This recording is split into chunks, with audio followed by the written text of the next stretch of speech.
So it is 12:30. That is the bit.ly for the presentation. It is also linked in the chat if you want access to this, which it does have several links and resources on it, so you probably will. This session is about using Google Sites as assessments to demonstrate growth and learning. It does kind of operate on the premise that you know how to use Google Sites. I will walk you through some parts of it, but also if you've never used Google Sites or made one before, you definitely want to play around with it before you start assigning it to students as an assessment. A little bit about myself. My name is Cait Farrow. There's my kind of contact social media information. I am an English teacher at Central. For the past 5 years, I've taught seniors. This year, I am transitioning to sophomores, so that's an exciting change. But I'm also a Google Certified Educator Level 2. I am one of the Innovate Fellows for Hardin County Schools. I also am some of the certified community members for Flipgrid, Wakelet, and Screencastify. I will talk to you today about Wakelet and Screencastify within this Google Sites session, so you'll find out some more about those also. Just like we do with our students, I try to give you some objectives so that you know what this is all about before we get started. And if I don't hit on one of these well enough, please let me know so I can double back. But after this session, you should be able to create your own Google Site portfolio example, learn why and how to use Google Sites as assessments for authentic audiences, and access step-by-step instructions for student use. So the first big question is, why should you use Google Sites as an assessment for your students? And the definition of learning that we all know is the acquisition of knowledge or skills through experience, study, or by being taught. The challenge in education comes when we're trying to find ways to demonstrate the growth and their acquisition of that knowledge beyond just one simple pencil paper test in the traditional way. So I have this article linked down here, 3 ways to shift your focus, your assessment focus, but these are some of the reasons in better terms than I could ever say why you might want to use Google Sites as an assessment or a portfolio for learning. And that is that they're dynamic digital collections of authentic, real information that shows you everything that they've done in different forms, medias with multiple purposes. Use of digital tools, teachers and students capture, create, and celebrate learning in school. It allows them to do audio, video, images, and text as data that can be used in determining the progress of a student that they're making towards important goals. One thing I really like that Sites does is a student could upload some example of their learning and then also upload a video of them explaining to you why they think that demonstrates their growth, or why maybe that's not their best example of learning, but here's what I can tell you that I can't put on paper. And it's an original multimedia creation that can serve as a purpose or as a performance task for summative assessment. And we can better educate the whole child instead of relying only on a number or a level to inform our instruction. So the big takeaways for me and why I started using them in my classroom is because it offered multiple ways to show me their learning, and I could see a bunch of different media forms. So maybe my student wasn't really strong writing down their understanding, but she could tell me it in a video in a way that she could never do on writing. And I would know she understood it. Furthermore, it is one of the Kentucky composition standards, which everyone, regardless of your content, is responsible for teaching. And it is to use digital resources to create, publish, and update individual or shared products, taking advantage of technology's capacity to link to other information and to display information flexibly and dynamically. So whatever your content is, being able to use a digital resource to create and share that information hits on an additional standard. So question 2 is, when would this work best? Some of the ideas and reasons you might want to choose a Google site as an assessment is a unit that includes multiple individual pieces. For example, if you had a math skill, you could use Google Sites for them to demonstrate those skills in a writing assignment, a word prompt, word problem. They could do it visually, numerically, and even like a real world job example. So what types of jobs use graphs, certain graphs on a regular basis.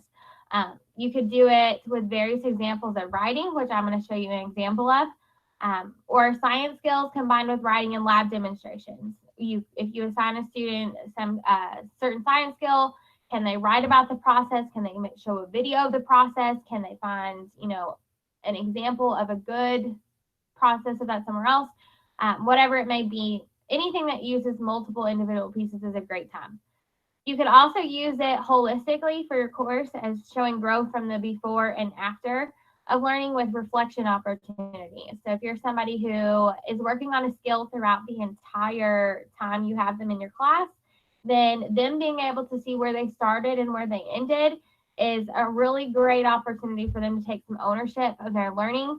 And in a visual way, they can see, look how far I've come. And you as a teacher can see how far they've come. This especially works great if you are somebody who uses standards-based grading or assessments. You can also use it for research projects. This is a great tool for them to show what they've learned through their research beyond just writing a research paper or some sort. And also multi-genre projects. This is something that we have done in the past, and where they're assigned to make a video, a visual, and multiple writing pieces, things like that.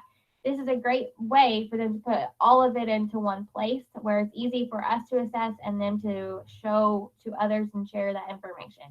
And kind of as a segue to that, if you are somebody who uses choice boards in your class, having them make a Google Sites for all of their pieces that they put together of their choice board, this works great for that as a home for that. So I'm going to give you a couple of examples of how we kind of came about using Google Sites in our classroom, and also how we use them and how they went. Probably one of my absolute favorites is something that we started this past year. Senior English is required to teach the work ethic certification unit, all about how to be a good employee and have strong work ethics. So our final in trimester A of English was to actually have them make a digital work ethic portfolio that they could then go on to authentically share with future employers, or scholarship organizations, or even colleges, and anything that they would be applying for where they really needed to highlight their skills. So we had students build a portfolio on Google Sites at the end of their unit to showcase their growth and highlight, give a last chance to revise the pieces that they created through our unit. So in our unit, they're responsible for creating a resume. They also write a cover letter. They have an essay as part of the work ethic certification application. And then they also wrote a work narrative, all about, the lessons that they've learned through working, whether it be actually at a physical job or a chore that they're assigned at home, taking care of a sibling, whatever it may be, what they've learned through your work, but also whatever their future goals are within work as well.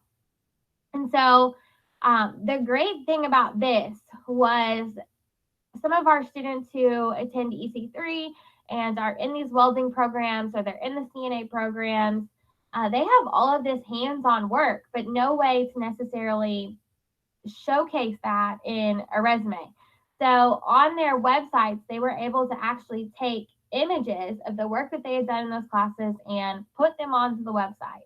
Our kids that are in these certification programs were able to photocopy their certifications as a PDF and put them on the website so that whoever was looking at their portfolio could see, hey, she's got her first aid, she's got her CNA license, she's got her phlebotomy license, all of this in a way that kind of went beyond just putting on a resume skill that you have these skills.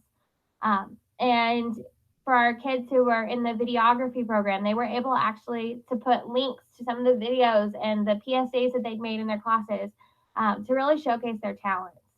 So I'm going to show you what this looks like. And I don't have a great example because some of this obviously they have private information on their portfolios that they choose who to share with. But this is the assignment. And so I sold this to them and they bought into it because they realized this had an authentic audience. This was going to be useful to them after they graduated high school and left us. They could continue to update, and we showed them how to take it from their school drive to their personal drive and continue to update it so that they could put this link on a resume or on a job application, and they could take it with them to interview so their interviewers could look at it later, all of these things. And they really, really gave their best efforts, which, during finals, this was our assignment, and they were working so hard, harder than they would have in a lot of instances. But as you can see, I have the step-by-steps broken down, and these are GIFs to direct them to how to do these things, and I'll show you how to do this later, but I really like them because they are quicker than videos, and they don't take so long for them to load for the students. And there's no sound, so they're not like all playing a video at the same time. But this worked out great for my kids who weren't in school on the day that we did this. All of these GIFs walk them through the process without me needing to be there and help them. So it tells them what to include on each page, and I am doing it for them in the GIF there. It includes the other pages that they needed to include, and then also how to embed different documents that we had made. And obviously, on this portion of the assessment, they were able to go in and make changes based on feedback that they'd received multiple times throughout the process. So I regraded and reassessed their resumes and their cover letters and their work narratives on this final piece as well. And I included just the importance of making it look professional. People are going to see this, and you want it to look nice if you're planning on using it outside of this classroom. But here is kind of the idea. So this is mine. They had to include a headshot. In most cases, I just downloaded their school picture that was an Infinite Campus so that they could use it. And then their contact information is on the first page, just like it would be at the top of a resume. And then I showed them how to make separate pages for the different things that they needed to include. Because, for example, if an employer really does come on here and wants to see, oh, she listed on her application that she has these certifications, they could come right to her certification page, click it, open it, and see them photocopied in the website. And then we talked about how to embed things. So on the resume page, their resume is embedded, and this was just a sample one we'd used in class. So we walked through how to, add things from your Google Drive so that they could just quickly see it and access it, and not have to you wouldn't have to print off thousands of copies for resumes every time you went into an interview, that kind of thing. But they have tons of opportunities if you are thinking about using this in your classroom, whatever it may be that you have asked students to include in your Google site. This is so easy to use. If you want them to research a location in geography, they can put the map on their Google Maps. It works right with it and can embed Google Maps in there for students coming to their website, their authentic audience. They can embed slides and even make it flip through the slides automatically for them if they've done that. If this is a class where you're having in math, you want them to show a graph, and they've made the sheets behind it to make the graph, they can embed both of those things to kind of show you what they're doing on the back end, but also the final product. They can put Google Forms in here if if you're using this in your classroom and you want other students or other classes to visit their work. Students can put a Google form, and they can kind of take attendance almost on the Google sites to see who showed up and what feedback they got, what suggestions they got. Great for peer editing, that kind of thing as well. So that's how we used it in that instance.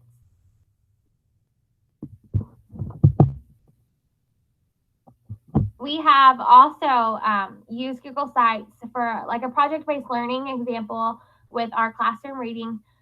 We had students build a website after we read The Kite Runner. And so as a class, we brainstormed real-world topics that were discussed in the novel and then split into groups, and they selected the topic to research. This kind of went above and beyond when they started their website, because they had to think first, they had to do the research, and then they had to synthesize how they could make it useful for other people to learn about their topic. So they had to embed images, videos, text, and they also had a reflection portion where they talked about what they learned from their research, and also kind of compared it to whether or not the novel did a good job of showing and representing whatever their topic was in the novel. So was it accurate? Was it inaccurate? Was it not updated, etc.? And then the authentic audience part of this was that we shared them across the school, and we shared them with our social studies teacher, who were kind of talking about these similar topics. And it included a call to action. So they linked different charities or different organizations that were actually working to resolve some of these problems or issues, like the increase of orphans in Afghanistan was one of the examples. So it was really kind of cool to see them almost become activists in some way as they read the book and had some passion about a topic, and then researching that topic, and then kind of making a next step in how they could help and inform others about what they'd learned and what they'd read. So in addition to showing content, using Google Sites in this way also kind of meets these objectives. And these objectives are actually created by Google and their education program.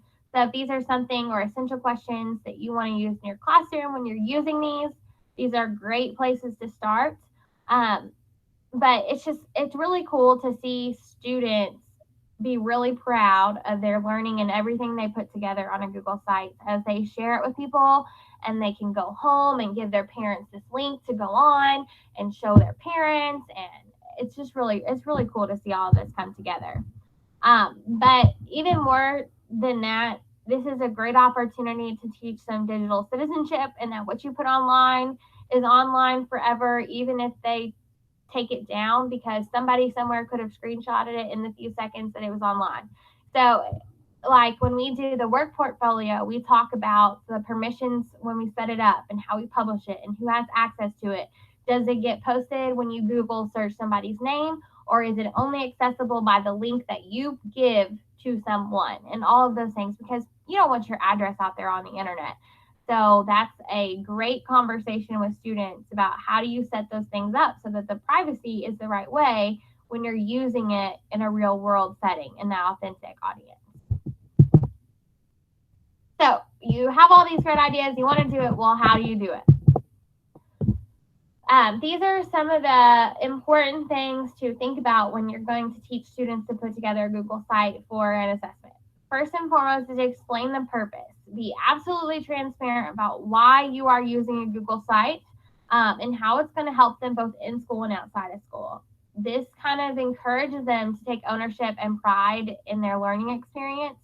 So for us, we were really talking about, hey, this is something you can use outside of high school. Or, hey, when somebody comes to your website, they can learn how to help just like you want to help. And you're sitting here telling me you want to help. What do I do? Well, here's your step.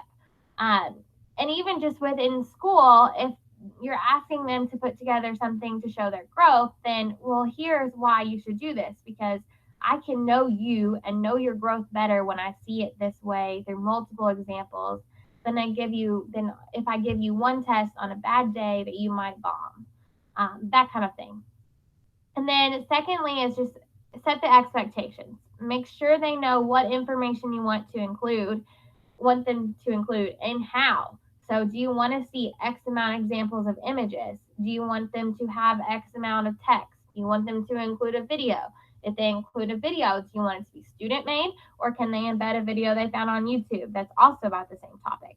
Be very clear, and even better if you can show them an example, which kind of we'll talk about as we go on too. But the more specific you are at the beginning, the better the product will be at the end. However, as I continue to use them in the same class, my students understand my expectations, so I can kind of back off on the specifics, and they can handle it on their own and kind of take some artistic liberties in the presentation of their information. but you have to front load it with clear expectations at the start. And then, do you want them to work on this throughout the unit to show growth, or do you want this to be at the end of something where they are only including their final and their best work? So those are some things you have to think about. And then lastly, use clear and visual instructions. So my suggestions are to use videos or GIFs and hands-on demonstrations like the work ethic portfolio that I made. Or I'm going to show you another really awesome tool, which is the Google Applied Skills curriculum for ready-to-go lessons. So if you want to make GIF directions, the best way I know how to do that is with Screencastify. If you don't already know, Premium is now free for HCS teachers and staff with your school email. You just need to make sure you sign up with your school email because we have access to that entirely. Woohoo, yes. So just like you would make a Screencastify video, you go in, record the video of you doing on the screen what you want them to see. So I made individual ones for actually creating a Google site, how to put in a text box, how to put in an image. I made one for how to embed their PDF resume, all of those things, because the smaller and I chunk it down because A, it's easier for them to remember what to do when, and B, I might know how to create a Google site, so I don't need to watch that one. I just need to know how to embed the PDF because I don't know how to do that. So they don't have to sit through a long video of me doing everything. They just go to the one that they need. But when you record whatever step you want, in the editor screen on the final page, you will see a little drop box down at the right corner, and you'll select the export animated GIF and export again, click download when it loads, and it will come to your device where you can just put it on any document, slide, website, etc. So this is what it looks like.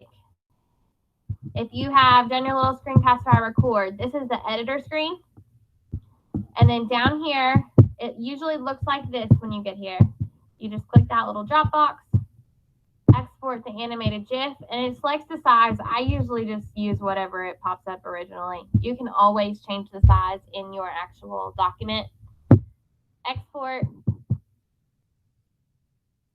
and then it will say download, and it pops onto your drive, so you can just go in and import it into any document like you would a picture.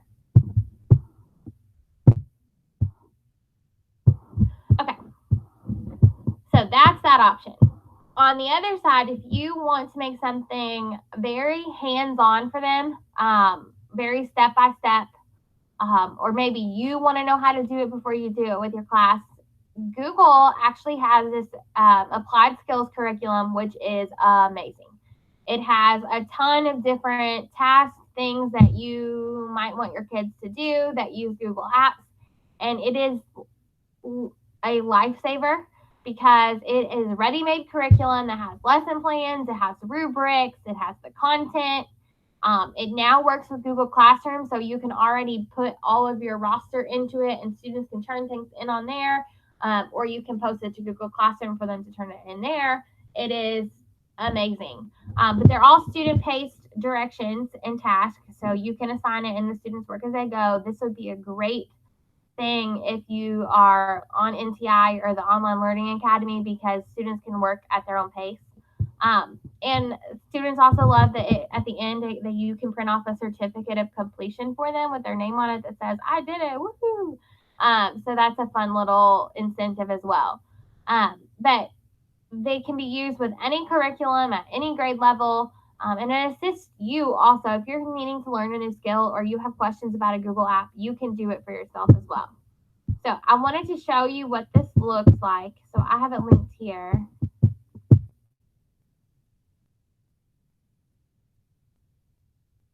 But this is the applied digital skills. So students can come, teachers can come, all of this, but I want the one, hold on just a second.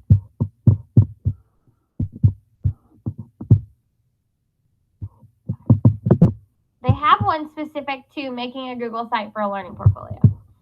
So as you can see, the time to complete, depending on your student's ability level, is 45 minutes and 90 minutes. So depending on what grade level you are, you probably want to plan 1 to 2 days for, this specific part of it. But it walks them through all of these steps.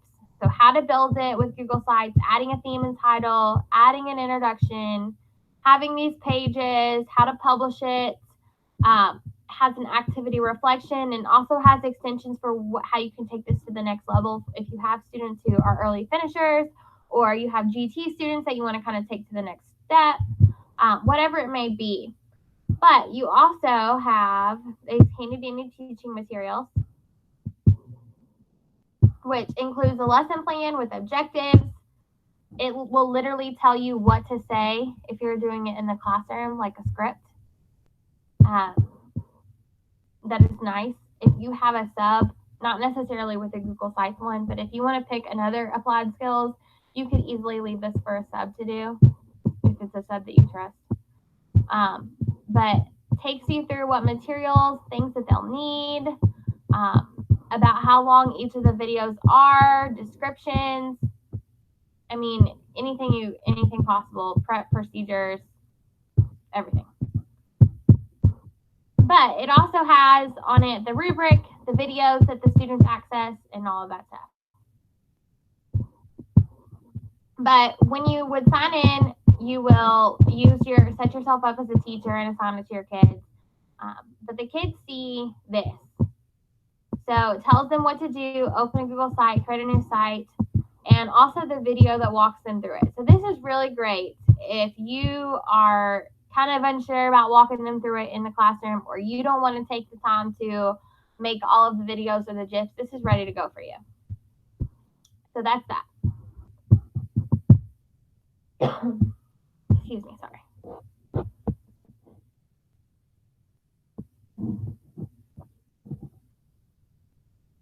Okay.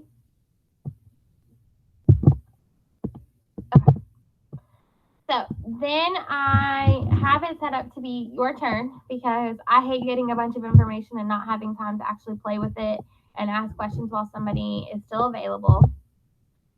So what I kind of want you to think about is how you could possibly implement this into your classroom. I have attached a Wakelet, which I'll show you in just a second, that has ideas for all grade levels and contents. I tried to include all the contents I could think about. I probably still left some off, but for just to jumpstart you on how you might see it happen and work in your classroom. There's also some of the how and the why and the rationale stuff links in there as well. But my best advice when you're thinking about this is working backwards. Like, what do you want your students to demonstrate, and how do you want them to demonstrate it? Does the visual element and the customizable aspect of a Google site work for this? If it doesn't, don't force it.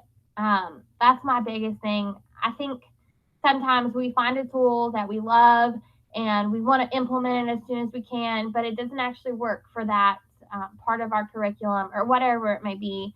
So really think about something in your classroom where you're having students work with a skill or a task or content in a bunch of different ways, that the ability to use multiple mediums works best for Google Sites, and that's where you want to implement this. Also think about areas in your curriculum where you've struggled with seeing someone's learning and growth. Where is a test that they normally have trouble with? Or where is something where you're talking to kids and it all sounds great, but then when it comes around to assessment time, they don't know how to show it to you. Those are the times when I think this has worked best for me. So on Wakelet, there's a couple questions from the chat. Are the student sites visible to the public? It depends on how you set it up. So when you publish it, there are different ways to share it.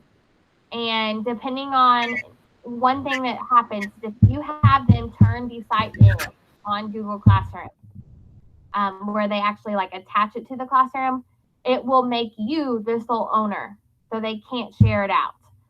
If you want them to share it out, you need to make sure it's not turned in and given ownership to you. And how many days did you allow for in-class site building with your seniors, or was it all out of class? So when we did the work portfolio, this was their final exam. So they did it in class on finals day. But prior to that, they made a folder with their final draft of all of the pieces and things that they were going to put onto it the day before. And then on the day of, we just came in, did the process, and they turned it in. So it really doesn't take a lot of time out of your day if they're making things as they go.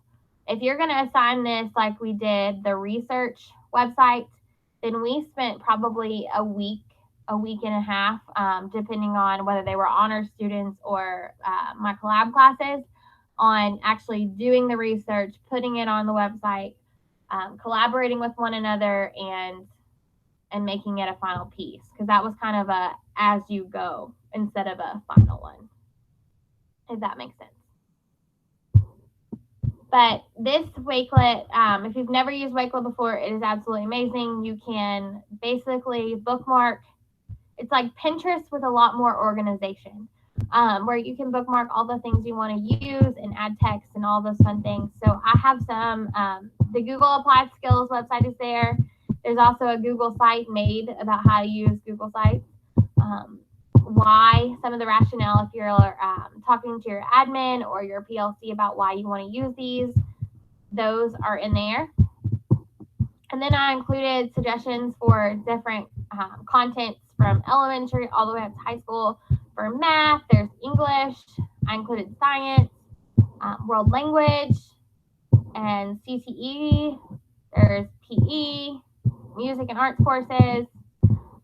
Just a lot of different things that you can kind of see how other teachers around the world even are using it in their classrooms, and see if it kind of works for you, whatever it may be there.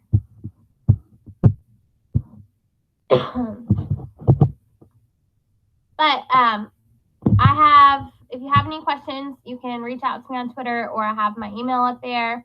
I also have a link for some feedback that I would love to get from you. This is the first time I've done this presentation, so any holes that I have, left open, please mark those down there so I can make sure I fix that before next time. But while you are in here, if you wanted to take some time to look at those links on the Wakelet or ask questions about, I'm happy to help if you need help about will it work, whatever it may be. I'm happy to help there.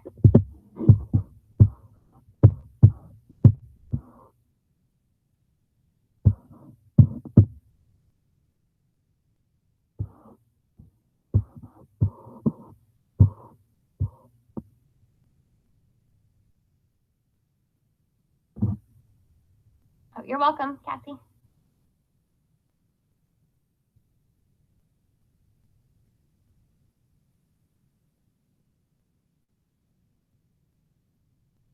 I hope you all are finding some good things to use. I know it's a lot whenever you're in sessions like these back to back. You've got a lot to process.